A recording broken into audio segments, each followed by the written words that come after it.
Good evening and welcome to UCU Live. My name is Jo Grady and I'm the General Secretary of the UCU. You know the drill by now. Let us know, let me know where you are watching from and do it in the comments. You all know by now what is at stake. You know what the issues are. You know this is about making a choice. And tonight I am going to lay that choice out clearly for you. And I will also be taking any questions that have been submitted. Now, I know that we have run this campaign at a time that was not ideal, with thousands of you, still taking well-earned breaks and many of our universities not being, kind of fully back on campus yet. Your union has done home mailings, extensive social media, videos, text to members, and now phone banking. We have done it all. But now the majority of you are fully back in the workplace. Term is underway. And this means we have an unbelievable opportunity to deliver something truly historic. If we combine all of our previous work with 2 more weeks of relentless workplace activity, then we will achieve a result that many thought impossible. We will be in a position to bring every single university in the UK to a standstill. Now, what does that mean in practice? That means you talking to every single member, you committing to being the union. Text your colleagues, phone your colleagues, but crucially of all, speak to them one-to-one in your workplace. Encourage them to vote. Because if you do not vote, then vice chancellors, principals, and greedy university bosses speak for you. There is no fence sitting here. There is no fence to sit on. And if you park yourself on one, you are just going to get splinters. So let's take a look at some of your choices. First of all, I want to show you the University of Edinburgh's Vice Principal, Gavin McLaughlin, who says slashing your pensions is fantastic news. And what's actually happened this fiscal year is we've had a larger than expected surplus. So let me tell you how that occurred. First and foremost, the USS pension scheme. We thought that we were going to have to contribute a lot more money to the USS pension scheme. We thought that the negotiations would drag on for quite some time, but things are looking quite positive there now. And the money that we put aside to use against the expected issues in the USS may not all have to be used now, which is, of course, fantastic news. Fantastic news. Things are looking quite positive from where Gavin's sitting, apparently. That is what we are up against. And perhaps actually Gavin hasn't heard the breaking news today that not only could pension benefits be restored for lower contributions, but the scheme would still be in surplus. I issued a video earlier today. Let's play it now in case you missed it. I am here with an incredibly significant update about USS. The USS trustee has published data, and that data shows that your benefits, your pension, could be restored. But not only that, this could be done for lower contributions and the scheme would still be in surplus. That's correct. The deficit that was there 6 months ago no longer exists. There is no longer any credible argument not to restore your cut and stolen pension. This is a huge vindication for the union's position and a vindication that you were right to take strike action to protect your pension. But we know from bitter experience, being right doesn't mean we get what is ours. So I need you, if you have not voted yes yet, to get your ballot, to fill it in and to put it in a post box. If you have voted yes, well done. You're doing exactly what the union needs you to, but you all need to speak to other people now. We've got 2 weeks to make this the biggest turnout our employers have ever seen and ensure that they do the right thing and return our pensions. And if they won't, then we'll take action. So everyone, is it fantastic, Gavin, or your union that you stand with? I want you to put, I am voting yes to take back my pension in the comments now. Okay, whilst you're doing that, what about 0-hour contracts? Apparently, tens of thousands of you really enjoy them. That is according to Oxford Brookes Vice-Chancellor Alistair Fitt. Can we play the video, please? Kinds of contracts people are on. Do you have staff at Oxford Brookes who are on 0 hours contracts?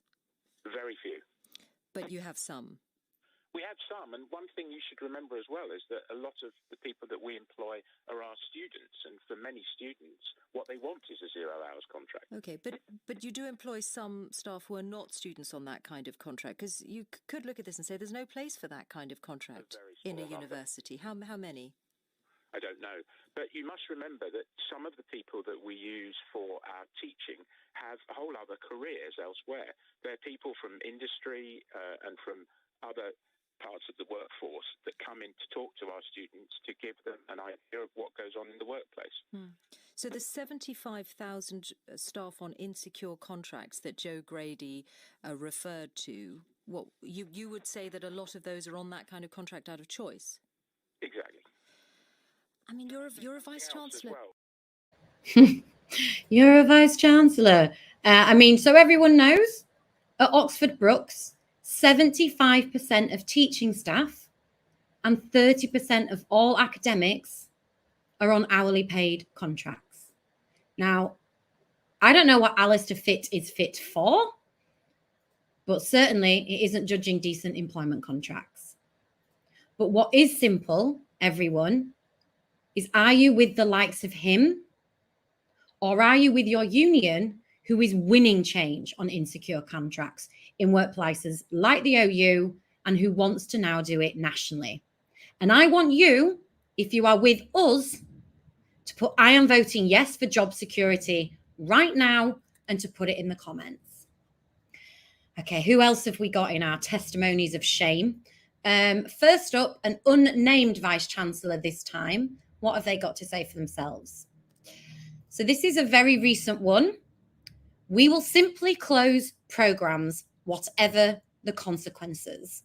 We will place departments into special measures, and when it comes to promotions, we will hold individuals to account. I know some of you will be familiar with this, but look at the levels of arrogance. It's absolutely sickening.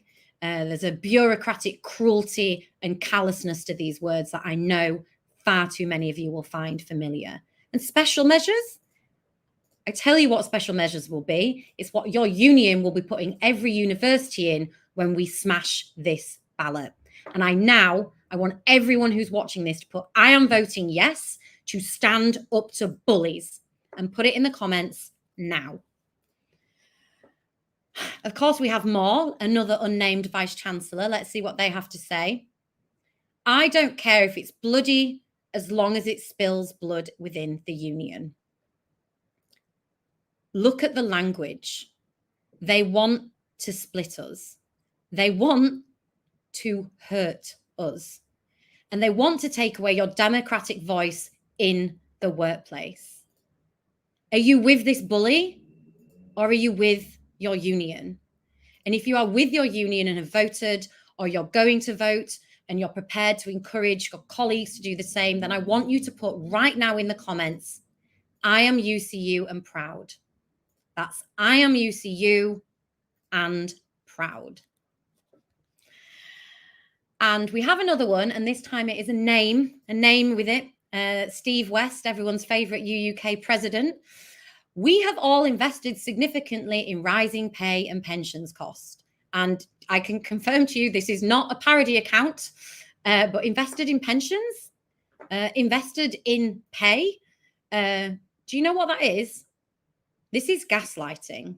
It is institutional gaslighting, not just from vice chancellors, but one of their representatives on and at UUK, because we know the truth in universities and in this union. We have seen huge pension cuts that were totally unjustified, huge real-term pay cuts, totally unjustified, all whilst the university sector sits on billions and billions of pounds. Now, if you don't vote, Steve West speaks for you. So actually, why don't we pop in the comments now? No thanks, Steve. I'm voting yes. Get it in the comments now. Show him what a gaslighter is, everyone. So let's just get back to basics here. We all know what is at stake. You know what is at stake. I've just run through some of it. And we know the types of people we are dealing with. And I know that some of you watching that will probably have worse things in your experience that vice chancellors and principals have said to you. We also know that 90,000 of our colleagues are on insecure contracts, while our vice chancellors collectively take home £44.6 million amongst them. Vote yes, or they speak for you. There is no pay for you, but I tell you what there is. There's £4.6 billion set aside for new buildings. They care more about the sofa in their plush office than the one they are forcing some of our colleagues, and probably some of you watching this, to sleep on. Vote yes, or they speak for you. Now, I have set out what we face, but we know that the only way they get away with this is if we are divided. I guarantee you, when we win this ballot, it is going to send shockwaves through their marbled corridors, and it is going to shake the very foundations of their expensive buildings. So I want to take a few questions from you before I round up. And I'm asking the team right now if there are any that have been shared. Oh, there we go. Will the UCU Fighting Fund be available? People are struggling. I have been visiting branches, not this week, but last week and the week before. And obviously this question has come up. And I'm going to say right now what I've been saying when I visited. Let me be really crystal clear here. Right now, in this moment, our priority is winning this ballot. We need a result that is so big that it changes the game. And that is what every single one of us should be focused on right now. The Fighting Fund, to answer the question directly, is there and will always be there for our members. But our ambition is to deliver results so big that we don't even need to take strike action and can reach an agreement. But if they come at us and we call action, then yes, your union will do everything that is possible to support the membership financially. But we are not just sat here waiting.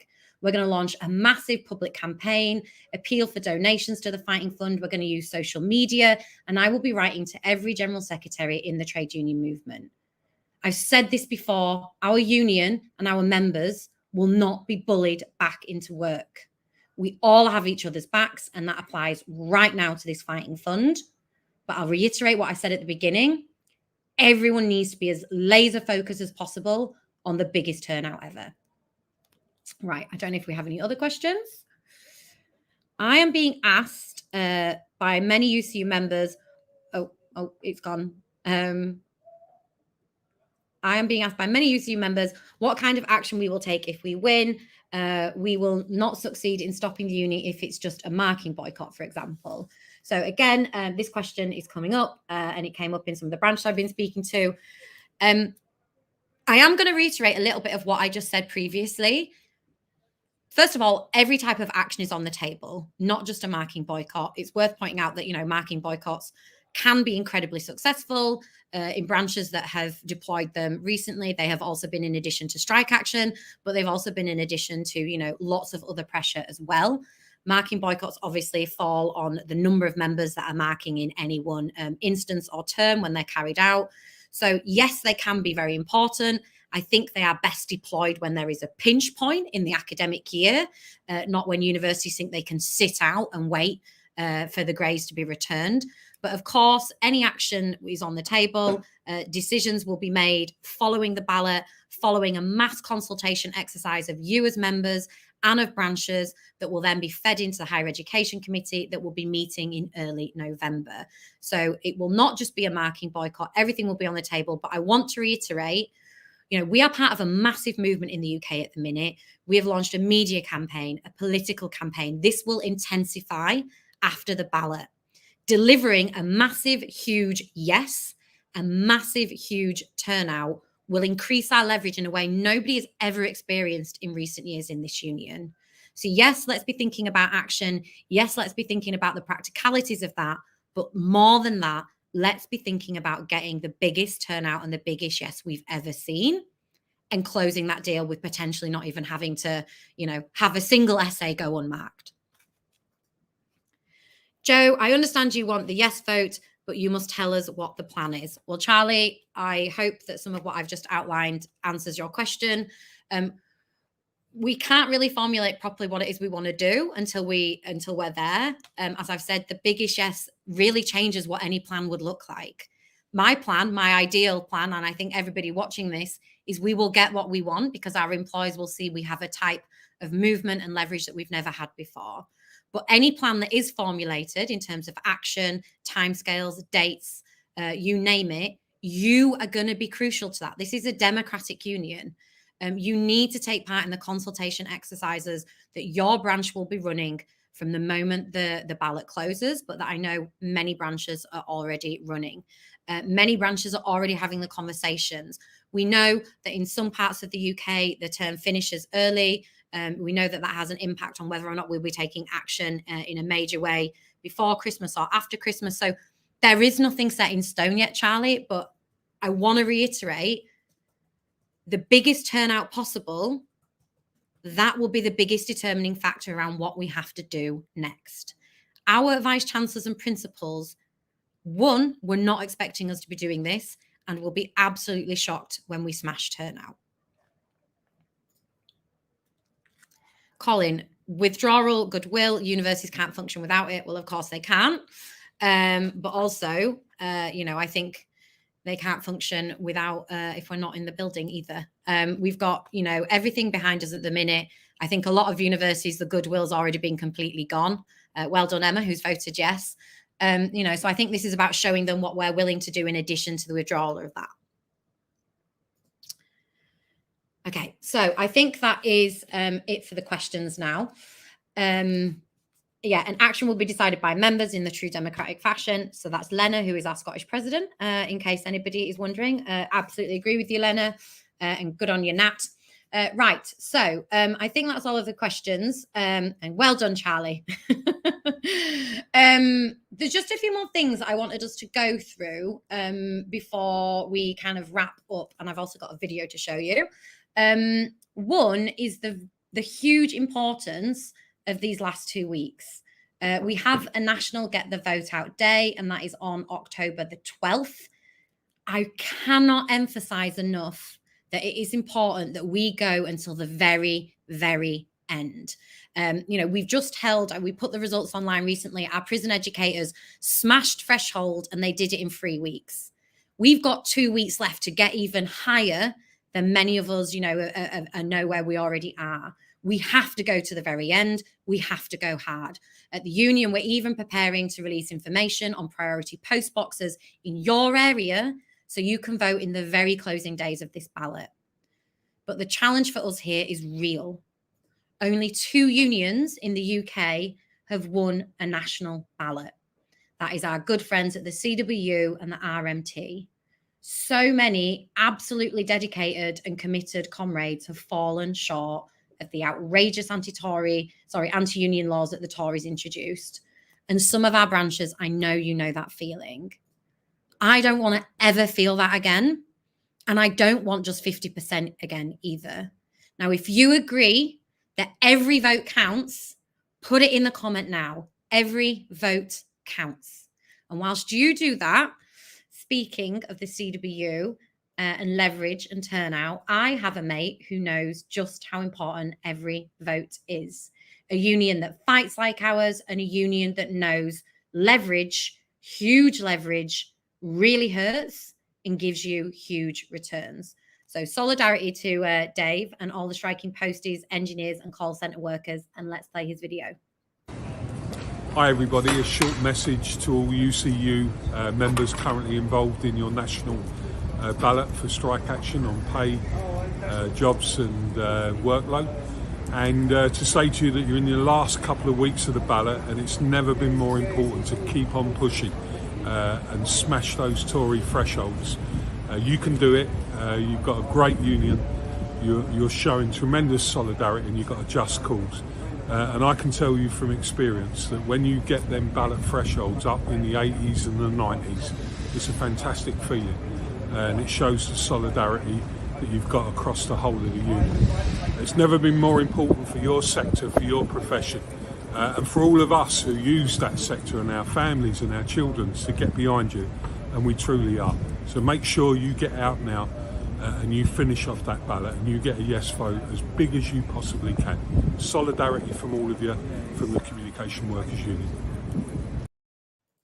Oh, thanks, Dave. And I want to know whoever framed and lit Dave in that, because he looked beautiful, as well as saying beautiful things. Right, let's get back to business. My final message, and I thought long and hard about this, and I really want to bring you all back to the choices that you and far too many of your colleagues face. So are you with our, often millionaire bosses, or are you with your colleagues who are using food banks? Are you with the vice chancellors and the principals, or your work friends who don't even know if they've got a job next month? Are you with the fat cats in the city who robbed our pensions, or your union who will fight to get it back?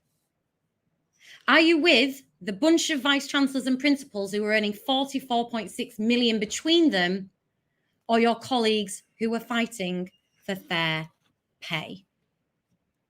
We're only going to get one shot at this, everyone. One real shot to change our sector, one shot to save our pensions, one shot to save our pay, a shot on workload, and one real shot on casualisation. Every hour, every day, right now until the end of this ballot, we cannot stop. If our bosses are waking up at 6 a.m., then we've got to be up at 5:59. They go to bed at 11. Well, we're going to go to bed at 11:01. So get your heads up, take a breath, stick out your chest, and use every minute of the next 2 weeks to do something that I know you and I certainly will be proud of for the rest of our lives. This is our sector, and we are going to take it back, everyone. So vote now, vote yes, and get every single person you know to do exactly the same over the next 2 weeks. Good night, everyone.